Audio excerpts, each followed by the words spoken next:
உத்தரப்பிரதேசத்தில் மிகப்பெரிய பரபரப்பான சூழல் உருவாகி இருக்கிறது. ரொம்ப குறிப்பாக ராமர் கோயில் சொத்தை திருடினது யாரு அப்படின்னு இந்த பக்கம் அதனுடைய முதலமைச்சர் யோகி ஆதித்யநாத்துக்கும் அந்த பக்கம் கோவில் நிர்வாகத்துக்கும் காரசாரமான விவாதங்கள் என்பது வெடித்து கிளம்பி இருக்கிறது. வரக்கூடிய சட்டமன்ற தேர்தல் 2027 பிப்ரவரி மாதம் நடக்கிற சட்டமன்ற தேர்தலுக்குள் இது பெரிய அதிர்வலைகளை ஏற்படுத்துமா? ராமருக்கு இந்த நாட்டில் இவ்வளவு பெரிய அநீதி நடக்குதுன்னா பாஜக ஆட்சி எதுக்கு தான் இருக்கு என்கிற மாதிரிலான விமர்சனங்களை ஒரு பக்கம் கொண்டு சென்றிருக்கிறார்கள். இப்ப மோதலே சமாஜ்வாதிக்கும் இந்த பக்கம் பாஜகவுக்கும் கிடையாது, பாஜக அரசுக்கும் அதனுடைய முதலமைச்சர் யோகி ஆதித்யநாத்துக்கும் அவங்களுடைய ட்ரஸ்டினுடைய தலைமை பொறுப்பில் இருக்கிறவர், ஐ திங்க் அவர் விஹெச்பியினுடைய பின்புலத்தில் இருக்கிறவர், அவங்க ரெண்டு பேருக்கும் தான் இப்போ சண்டையே நடக்கிறது. இது பெரும் அளவுக்கு பரபரப்பை கிளப்பிருக்கு. இதில் பார்த்தீங்கன்னா சில கிலோக்களில் இருந்த கோயிலுக்கு கொடுக்கப்பட்ட கிலோ கணக்கிலான நகைகளை காணாம், வெள்ளி கட்டிகளை காணாம், இப்படியெல்லாம் விமர்சனங்கள் வெவ்வேறு விதமாக ஓடுது. உள்ளபடியே என்னதான் நடந்தது, இந்த வாத பிரதிவாதங்கள் எதை நோக்கி நகர்கிறது, ராமரின் பெயரை சொல்லி ஆட்சியை பிடித்தவர்களுக்கு ராமர் கோவிலிலேயே உரிய பாதுகாப்பை கொடுக்க முடியாமல் தவறி இருக்கிறார்களா, விரிவாக அலசுகிறது இந்த செய்தி தொகுப்பு. இந்த வயரில் ரிப்போர்ட் ஆகிருக்கக்கூடிய செய்தியை பார்க்குறோம். Ram temple fund scam, UP CM says asking question insult to Ayodhya but Nripendra Mishra says open robbery என்கிற செய்தியை பார்க்கிறோம். யோகி ஆதித்யநாத் ஒரே போட்டு போட்டார். நீங்கள் எப்படி மோடிஜியை கேள்வி கேட்டால் அது இந்தியாவை அவமானப்படுத்துகிற செயல் என்று சொல்கிறார்களோ, அப்படி ராமர் கோவிலில் நடந்த திருட்டு குறித்து உண்டியல் பணத்தில் இருக்கும்போது சில கோடிகளை ஆட்டையை போட்டு வீட்டுக்கு கொண்டு போய் கார் வாங்கியிருக்காங்க, புது பங்களா வாங்க திட்டம் போட்டிருக்காங்க, ஒரு ஐஃபோன் வாங்கியிருக்காங்க. இதெல்லாம் செஞ்சவங்களை கையும் களவுமாக எஸ்ஐடி பிடிச்சா இது அயோத்தியாவை அவமானப்படுத்துகிற செயல்னு முதலமைச்சரே ரொம்ப ஆவேசமாக பேசுகிறார். இன்னொரு பக்கம் பட்டப்பகலில் வெளிப்படையாக இவங்க கொள்ளடிச்சிருக்காங்க அப்படின்னு கோயில் தரப்பிலிருந்து இதை பதிவும் செய்கிறார்கள். கவனிக்கணும், அயோத்தியா ஒரு பெரிய அளவுக்கு சதி செயல், இன்னும் பாகிஸ்தான் மட்டும்தான் சொல்லலை, இப்போ சதி செயல் இருக்குது அப்படின்னும் போது பெரிய அளவுக்கு கையாடல் நடந்திருக்கிறது. டெம்பிள் நீங்கள் கோயிலை பொறுத்தவரை முழுமையான நிர்வாகம் அப்படிங்கிறத நீங்கள் வெளிப்படைத்தன்மையோட கடுமையான விஷயங்களை கொண்டு வரணும் அப்படின்னு அவங்க குறிப்பிடுறாங்க. என்ன பண்ணுறாங்க, டொனேஷன் ஃபண்ட்ஸ் எடுக்கப்பட்டது அப்படிங்கிற விவகாரங்களுக்குள்ள தான் ஒரு ஸ்பெஷல் இன்வெஸ்டிகேஷன் டீம், சிறப்பு விசாரணை குழு அமைக்கப்பட்டு அந்த விசாரணை குழு நேரடியாக போய் அங்கே விசாரணையை செய்து கொண்டிருக்கார்கள். அவங்க தான் சம்மந்தப்பட்ட ஒரு 5 பேரை கைது பண்ணியிருக்காங்க, 5க்கும் மேற்பட்டவர்கள் நினைக்கிறேன். ப்ளஸ் அந்த ஒரு கார் பறிமுதல், அது பார்த்தா கோடிகளில் இருக்கக்கூடிய காராக இருக்குது, ஐஃபோன்ஸு, இப்படியான டீம் எல்லாம் அந்த எண்ணெய் வரவங்க உண்டியல் பணத்துலேருந்து அதை தூக்கிட்டு போயிருக்காங்கிறது தான். இதில் பார்த்தீங்கன்னா யோகி ஆதித்யநாத்தும் நிர்பேந்திர மிஸ்ராவும் இப்போ புதுவெளியில் அவர் தான் கோவிலை அதை நிர்மாணம் செய்த அந்த கோவிலை கட்டிய கமிட்டி இருக்காங்க இல்லையா, அதனுடைய தலைவராக இருக்கிறவர் நிர்பேந்திர மிஸ்ரா. இவங்க 2 பேரும் மாற்றி சண்டை போடுறதை பார்த்தா அரசாங்கத்திற்கும் இந்த பேக்ரவுண்டு கோவிலை கட்டியவர்கள், நிர்வாக குழுவினர், அறங்காவலர்கள், இந்த டீம்ங்கிறது ஏறத்தாழ ஆர்எஸ்எஸ் பேக்டு டீம் தான். அப்போ யோகி ஆதித்யநாத் அரசுக்கும் ஆர்எஸ்எஸ் ஆதரவாளர்களுக்கும் பெரிய சண்டை வந்திருக்கிறதான்னு அயோத்தியாவுக்குள்ளே இப்போ பரபரப்பாயிடுச்சு.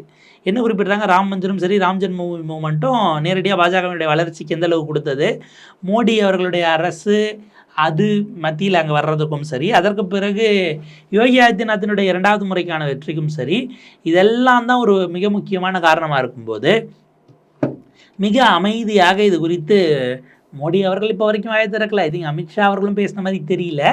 சப்ஜெக்ட் டு கரெக்ஷன் அவங்க நேரடியாக அதில் கமிட் பண்ணிக்கல. ஏன்னா இப்போ சமாஜ்வாதியாக இருந்தால் ஆளுங்கட்சி இப்படி பண்ணிடுச்சிங்களாம்.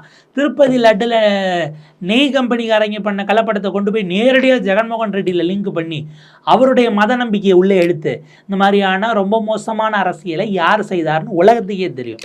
இப்போ அப்படின்னும் போது நேரம் அகிலேஷ் யாதவ் மட்டும் முதலமைச்சராக இருந்து திருடு போயிருக்கட்டும், தெருவில் இறங்கி போராடி இருப்பார்கள், சாதுக்கள் எல்லாம் திரட்டி ஊர்வலம் விட்டுருப்பாங்க. பெரிய அளவுக்கு ரத யாத்திரை 2.0ன்னுட்டு ஏதாவது ஒன்று அத்வானி அவர்கள் போன மாதிரி அமித்ஷா அவர்களை கூட கிளம்பி போயிருந்திருக்க வாய்ப்பு இருக்குது. அப்போ இப்படியான சூழல்கள். ஆனால் இன்றைக்கி பார்த்தா யோகி ஆதித்யநாத் ஜி போயிட்டாருங்கிறதுனால அவங்க அமைதியாக இருக்காங்க. யோகி ஆதித்யநாத் இது குறித்து கொஞ்சம் நாளைக்கு பேசாமல் தான் இருந்தார். ஏறத்தாழ ஒரு 10-12 நாட்கள் வரைக்கும் பேசலை அப்படிங்கிற விமர்சனம் இருந்தது. அதற்கு பிறகு ஜூன் 19ஆம் தேதி அவர் சொல்கிறார், அயோத்தியாவை பெரிய அளவுக்கான ஒரு சதி திட்டத்தின் மையப்பொருளாக மாற்றி விட்டார்கள். எல்லாரும் என்ன பண்ணுறீங்க, உங்களுடைய குதிரையெல்லாம் கற்பனை குதிரையெல்லாம் உள்ளே வச்சு பூட்டி வைங்க, இப்போவே திறந்து விட்டுறாதீங்க, எல்லா விஷயமும் முடியட்டும், விசாரணை நடக்கட்டும், எது உண்மை என்பது தெரிய வரட்டும், அதற்கு பிறகு இந்த அரசை விமர்சியுங்கள், எங்களை நோக்கி கேள்வி எழுப்புங்கள் என யோகி ஆதித்யநாத் பதிவு செய்கிறார். அதே போல் பார்த்தீங்கன்னா இந்த இடத்துல தான் இதற்கு எதிர்மாறான ஒரு கருத்தை நிருபேந்திர மிஸ்ரா வெளியில் கொண்டு வர்றார். அதாவது டெல்லி பாஜக நேரடியாக மோடி அமித்ஷா ஆகியோர் அங்கே இருக்க டெல்லி பாஜகவினுடைய நபராக இந்த குழுவினுடைய தலைமை பொறுப்பில் இருந்தவர் தான் நிருபேந்திர மிஸ்ரா. அவர் என்ன பண்ணுறாரு, பெரிய அளவுக்கு இங்கே கையாடல்கள், ஏதோ ஒரு வகையில் திருட்டு வேலை நடந்திருக்கிறது, மால் ப்ராக்டிஸ் அக்கஸ்ட் சம்சார்ட், எந்த வகையில் இவங்க ஆட்டையை போட்டாங்கன்னு தெரியல, ஆனால் ஆட்டையை போட்டிருக்காங்க, அது முக்கியமானது. இந்த டெம்பிளை எப்படி கண்காணிக்கிறாங்க, எப்படி பராமரிக்கிறாங்கங்கிறது ஒட்டுமொத்தமாக தோல்வி அடைந்திருக்கிறது அப்படின்னு குறிப்பிடுறாரு. ஓய்வு பெற்ற பியூரோக்ராட், கடந்த காலத்தில் பிரைம் மினிஸ்டர் மோடியினுடைய முதல் காலகட்டத்தில் முதன்மை செயலாளராக இருந்தவர். அவர் தான் இந்த நிருபேந்திர மிஸ்ரா ஸ்ரீராம் ஜென்மபூமி தீர்த் க்ஷேத்ரா ட்ரஸ்டினுடைய தலைமை பொறுப்புக்கும் அவர் வந்திருந்தார். அப்போ அதனுடைய முகமறிந்த ஒரு ஃபேஸாகவும் அவர் இருந்தாருங்கிறத நம்ம கவனிக்கணும். அவருடைய மகன் சாகேத் மிஸ்ரா இப்போ பாஜகவினுடைய எம்எல்சியாக போவதற்கு போயிருக்காப்புல.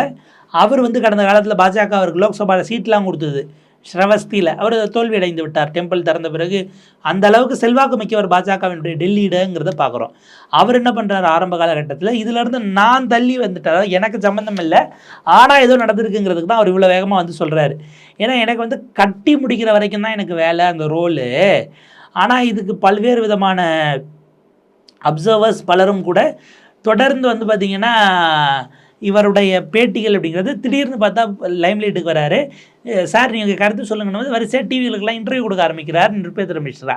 அவர் ஆக மொத்தம் டிவி இன்டர்வியூ வந்ததுக்கான முதல் காரணம் யார் மேலேயும் குற்றம் சாட்டுறதுக்கு இல்லை, எனக்கு சம்மந்தம் இல்லை, நான் விலகிட்டேன், நீங்கள் கோயிலை கட்டினவங்கன்ற பேரில் என் பேரில் பழி சொல்லிடாதீங்கிறதுக்காகவும், பிறகு யார் மீதோ விமர்சனம் வைக்கிறதுக்காக வந்திருக்காருன்னு பார்த்துக்கலாம். நிறைய லேப்ஸஸ் இருக்குது மேனேஜ்மெண்ட்டில். இதுவரை அவர் குறைந்தது ஒரு 6 10 பேட்டிகள் வரைக்கும் கொடுத்துருக்காரு.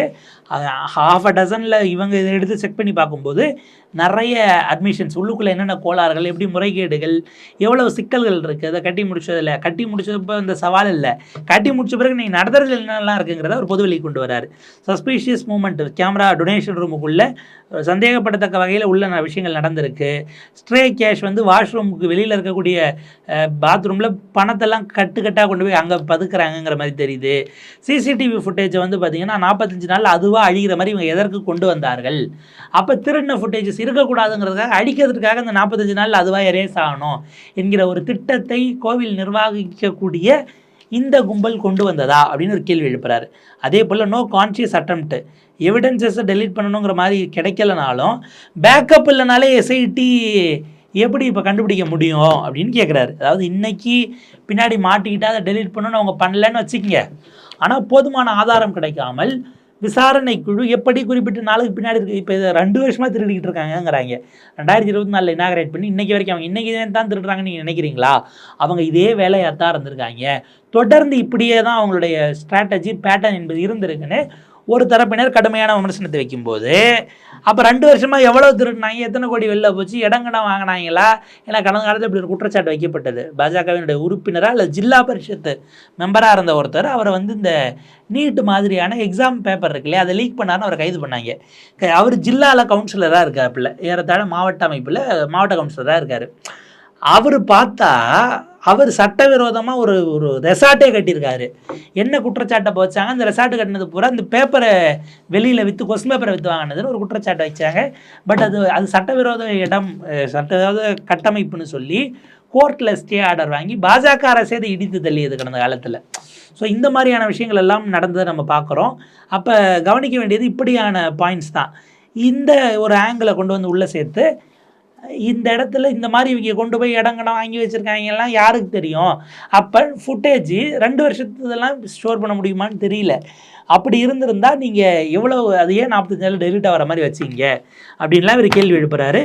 அப்போ இது ஒரு கவுண்டிங் கேஷ் இல்லை விஜிலன்ஸுங்கிறது கம்ப்ளீட்டாக பைபாஸ் ஆகிருக்கு.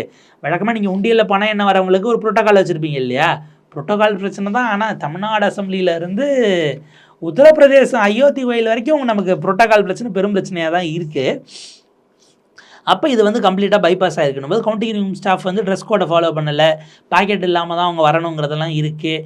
இதெல்லாம் மீறி எப்படி வந்தாங்க? அப்போ டெம்பிள் வந்து ஆர்எஸ்எஸ் அல்லது ஸ்வயம் சேவக்கோடு இருக்கக்கூடிய கனெக்ஷன்ஸை தாண்டி அவங்க அந்த ஒழுக்கத்தை உடச்சிருக்கிறாங்கன்னு நம்ம பார்க்க வேண்டியிருக்கு. அப்போ நேரடியாக நீங்கள் யாராவது ஒருத்தரை கொண்டு வரீங்கன்னா வேலை முடிந்த பிறகு அவங்கள சோதனை பண்ணி வெளில அனுப்புகிற அளவுக்குலாம் நீங்கள் சிஸ்டத்தை கொண்டு வரணும். உண்டியல் காசு எடுத்து அவங்க பாட்டு உள்ளே போட்டுட்டு கிளம்பிட்டாங்கன்னா என்ன பண்ணுறது அப்படின்னு இவர் வந்து கேள்விகளை அடுக்குகிறார் இந்த அரசை நோக்கி. இது வந்து இப்போ மற்றும் ஒரு சிக்கலாக இவர்களுக்கு மாறி இருக்கிறது. அவர் சொல்கிறாரு, ஒரு முன்னாடி ஒரு ஃபார்மலைஸ்டு ப்ரொசீஜர் இருந்தது, அந்த ப்ரொசீஜரெல்லாம் இப்போ கரெக்டாக இவங்க ஃபாலோ பண்ணுறது இல்லை. குறிப்பாக ஒரு சிஇஓ ஃபார்மேட்டில் கொண்டு வரணும், இல்லை யாராவது ரிட்டையர்ட் அஃபிஷியல்ஸை கொண்டு வரணும், மேனேஜ்மெண்ட் பவர்ஸ் அதிகப்படுத்தணும் அப்படின்லாம் அவர் பேசுகிறார். ஏபிபி நியூஸ்க்கு பேசும்போது இது வெளிப்படையாக பட்டப்பகலில் நடந்த ஒரு கொள்ளை அப்படின்னு, ஓப்பன் ராபரி, வெளிப்படையான கொள்ளை அப்படின்னு குறிப்பிட்டு ட்ரஸ்ட்டோ அல்லது ஸ்டேட் பேங்க்கோ இவங்க யாருக்கும் ரெகுலரான ரிப்போர்ட்ஸ் போகிறதில்ல. அதாவது இவங்க பணத்தை கொண்டு போனது மட்டுமல்ல, இந்த என்டையர் ப்ராசஸ் பணம் கையாடல் செய்யப்பட்டதே ஒரு பெரும் கொள்ளை அப்படிங்கிற இடத்துக்கு தான் மிஸ்ரா வைக்கிறாரு. பேங்க்கை பொறுத்த வரைக்கும் அவங்களுக்கான கான்ட்ராக்ட் ரெஸ்பான்சிபிலிட்டிஸ் இருக்குது அப்படின்னா அவங்களும் அதை ப்ராப்பராக செய்யலை. ஸோ இது நேரடியாக நீதிமன்றம் இங்கே ஆகக்கூடியது இந்த டெபாசிட்டு, இந்த லூப்பில் ஏதோ பெரிய ஒரு லூப் ஹோல் இருக்குது அப்படின்னு குறிப்பிடுறாரு. அதே போல் பார்த்தீங்கன்னா அட்மினிஸ்ட்ரேட்டிவ் மேனேஜ்மெண்ட்டில் பெரிய அளவு சிக்கல் இருக்குது அப்படின்னு பாரத்வர்ஷ், TV9, NDTV இவங்க 2 பேருக்கும் டெம்பிள் முழுக்க இருக்கக்கூடியது ரொம்ப புவராக இருக்குது, ஜீரோ அப்படின்னு நம்ம சொல்லலாம். அவங்களுடைய அந்த சர்ப்ரைஸ் விசிட் பண்ணுறது, திடீர்னு போய் கரெக்டாக நடக்குதான்னு வேலையை பார்க்குறது, இதெல்லாம் ஜீரோவாக இருக்கிறதுனால தான் திருடுறதுக்கு இவங்களுக்கு இது வருது அப்படின்னு குறிப்பிடுறாரு. அதே போல் கேஷ் அது தொடர்பான விஷயங்கள் சிசிடிவி நீங்கள் எண்ணும் போதே பார்த்துட்டு இருக்கணும்ல ஒரு ஆள் உன்னிப்பா, ஏன் நீங்கள் பார்க்காம விட்டீங்கிறதெல்லாம் வராரு. இதெல்லாம் சிக்கலாய் பெரிய அளவுக்கு பாஜகவின் மீதான விமர்சனமாக ராமர் கோவிலிலேயே பாதுகாப்பை கொடுக்க தவறிய பாஜக என்கிற விமர்சனத்தை எதிர்க்கட்சிகள் கையில் எடுக்கிறார்கள். யோகி ஆதித்யநாத் இதை வந்து ஒரு மாதிரி சமாதானப்படுத்துறதுக்கு தான் அவர் போய் திடீர்னு வந்து பார்த்திங்கன்னா ஹை ப்ரொஃபைல் விசிட்டாக போயிட்டு சந்திக்கிறாரு. அதாவது நீங்கள் அமைதியாக இருக்கணும், அவர் சொல்கிறாரு கவர்மெண்ட் ஈவெண்ட்டில் ராமருடைய பக்தர்கள் அமைதி காக்க வேண்டும், எஸ்ஐடி உண்மையை கண்டுபிடிக்கிறவரை நீங்கள் கொஞ்சம் அமைதியாக சாந்தமாக இருக்க வேண்டும், உடனடியாக இதில் பொய்யிலிருந்து நீங்கள் உண்மையை பிரித்து பார்க்க வேண்டும், தூத் கா தூத் பானி கா பானி, பால்னா பால் தண்ணினா தண்ணிங்கிற மாதிரி தண்ணியும் பாலையும் பிரித்து காட்டக்கூடிய அளவுக்கு எதாக இருந்தாலும் நாங்கள் வந்து மக்களுக்கு கொண்டு வந்து உண்மையை சேர்க்குறோம், இந்த உண்மை வெளியாகிற வரை நீங்கள் பொறுமையாக்க வேண்டும் அப்படின்னு குறிப்பிட்டுட்டு யாருக்கிட்டையாவது இது தொடர்பாக ஏதாவது ஆவணங்கள் இருந்தால் அந்த ஆவணங்களை, அந்த ஆதாரங்களை நீங்கள் நேரடியாக எடுத்து சென்று விசாரணை குழுவினரிடம்தான் ஒப்படைக்க வேண்டும். அது வரைக்கும் நீங்கள் வந்து நிதானமாக இருக்கிறது சரியாக இருக்கும். ஆவணங்கள் உங்ககிட்ட இருக்குன்னா பொதுவெளியில் அதை கருத்தாக போடாமல் அங்கே கொண்டு போய் கொடுங்க. எஸ்ஐடி உண்மையை வெளியில் கொண்டு வரும். நான் உங்களுக்கு உறுதியளிக்கிறேன், நான் அதில் நம்பிக்கையோடு இருக்கேன். யாராலும் ராமருடைய பக்தர்களை காயப்படுத்துவதைப் போல நீங்கள் வந்து பேசாதீங்க. நாம் 500 ஆண்டு ராமருக்கான இந்த கோயிலை கட்டுவதற்கு நாம் தவம் இருந்தோம். அதே போல் 50 ஆண்டுகள் போராடி சுதந்திரத்துக்கு பிறகு அவருடைய உரிமையை நிலைநாட்டினோம். இன்னும் ஒரு 15 நாட்கள் அமைதியாக இருங்கள் அப்படின்னு சொல்லி இந்த முயற்சிகள் எல்லாம் ராமருக்கு அயோத்தியாவை அவமானப்படுத்துகிற முயற்சி இது தொடர்பாக வர்றதெல்லான்னு ஒரே போடா போட்டு அவர் அதை முடிச்சிட்டாருங்கிறது தான் பார்க்கணும். இது ரொம்ப ரொம்ப விமர்சனத்துக்குள்ளாக இருக்குது. இன்னொரு பக்கம் ஒரு முன்னாள் கரசேவகர் இதை விட பயங்கரமான வார்த்தையை போட்டார், அதுவும் செய்தியாக போகுது. நம்ம பார்க்குறோம் வயரில், Ayodhya may remain in the hands of thieves, former kar sevak who filed complaint over alleged theft of Ram temple. Ayodhya தொடர்ந்து திருடர்கள் கையிலேயே இருக்கிறதோ அப்படிங்கிற மாதிரி ரொம்ப பகிரங்கமான ஒரு சர்ச்சைக்குரிய கருத்தையும் அவர் பதிவிட்டிருக்கிறார். இது ஒரு பக்கம் செய்தியாக போயிட்டுருக்கு. பாப்போம், இது வெடித்து கிளம்பி ஒரு விஷயமா போயிருக்கு. ஆனால் பாஜகவினுடைய ஆட்சி இழப்பு வரைக்கும் இது போகுமா, அல்லது வெவ்வேறு காரணங்களுக்கு இழந்தாலும் இதுவும் காரணமாக சொல்லப்படுமா, இப்படியான பல்வேறு விஷயங்கள் நகர்ந்து கொண்டே இருக்கிறது. பாப்போம் இது மேற்கொண்டு எப்படி பயணிக்கிறது, என்னவாக விரிவடைகிறது, அரசியல் ரீதியிலான விலை. முதலமைச்சர் அவர்கள், அங்கே இருக்கக்கூடிய யோகி ஆதித்யநாத் அவர்கள் பேசியிருக்கிறார். பட் பிரதமர் அவர்கள் இது குறித்து ஏதாவது சொல்லுவாரா? ஏன்னா ராம் ஜென்மபூமி அதனுடைய கடைகால் விழாவும் சரி மற்ற விழாக்களுக்கும் போய் முதலில் அமர்ந்தவர் நம்முடைய மாண்புமிகு பிரதமர் தான். கருத்துக்கள் வருகிறதா என்பதை பொறுத்திருந்து பார்ப்போம். மேற்கொண்டு வர அப்டேட்ஸோட விரிவாக பேசுவோம். இணைந்திருங்கள் தமிழ் குரலோடு.